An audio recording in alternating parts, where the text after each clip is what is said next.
Hi there. Welcome to my channel. This channel ponders interesting questions and sometimes offers a real, tangible answer.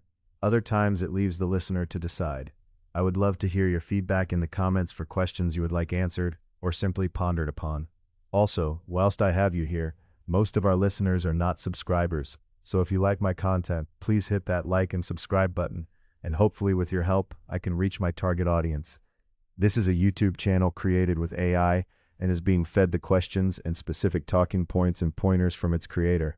Please do provide some feedback to help us evolve the channel to be even better. Sorry for the long intro, that's it for now. Let's get on to the question. Thank you. Did Netflix seek to buy Warner Brothers and more for the movie library or for data harvesting? I keep seeing that question phrased in different ways online, like it's a fork in the road. Either it's about owning stories or it's about owning behavior. And I guess what makes it slippery is that both things can be true at the same time.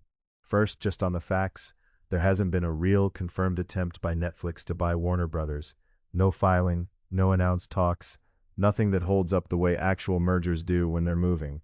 What there has been is rumor, speculation, people stitching together market anxiety and the reality that Netflix has a lot of cash flow and a lot of pressure to keep growing.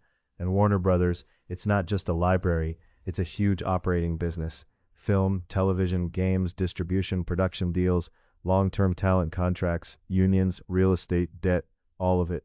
The kind of thing that usually changes hands only when a larger corporate owner decides to sell, and regulators and financiers have a whole process to chew through. So when the internet talks about Netflix buying Warner Brothers, it sometimes skips the boring parts. The scale, the antitrust scrutiny, the financing, whether a seller even exists.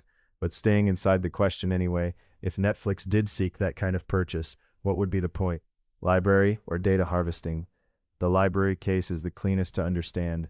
Netflix's core problem is that attention is finite and content is expensive. If a service owns a deep catalog, it can keep people watching between new releases.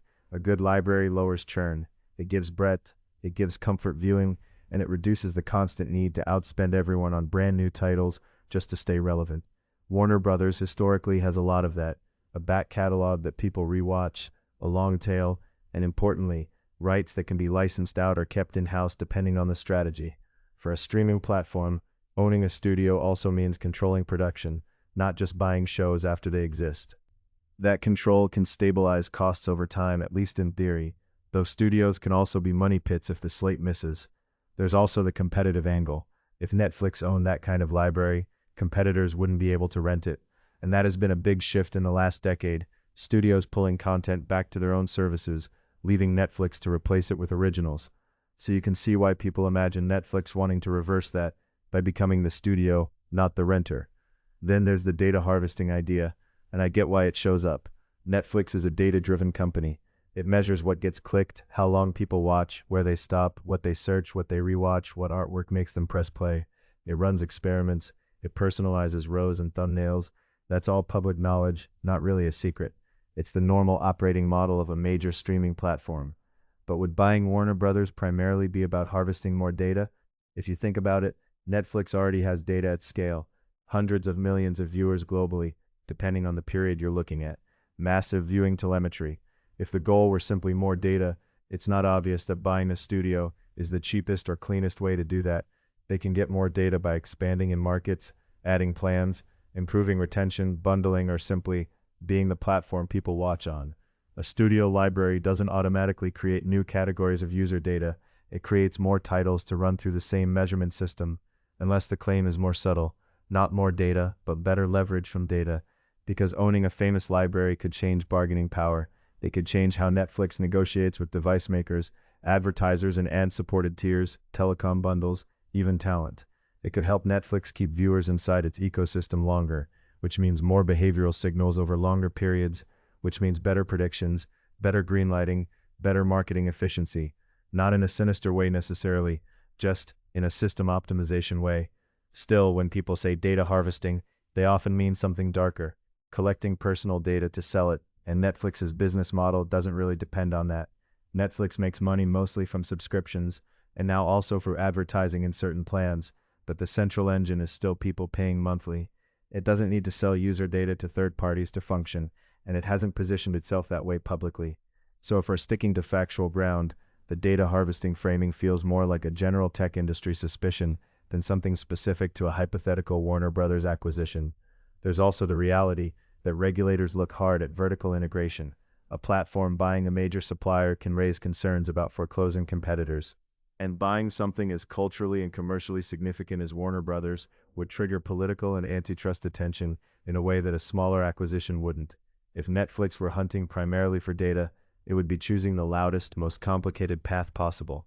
So maybe the more honest answer is, if it ever came close to being real, it would mostly be about content control, library plus pipeline, and the data part would be secondary, like a multiplier. Data makes a library more valuable because it helps you package it, surface it, and decide what to make next. But the library is the asset you can point to on a balance sheet, the rights, the distribution, the ability to keep something exclusive. And it's worth saying that for the movie library doesn't just mean old movies. It means franchises and series potential, spin-offs, remakes, reboots, the kind of IP that can be extended. Netflix has built plenty of its own, but buying a historic catalog would be like buying time, buying pre-existing awareness. Sometimes that's the fastest way to change perception. Not Netflix has good shows, but Netflix has the shows people already associate with a studio legacy.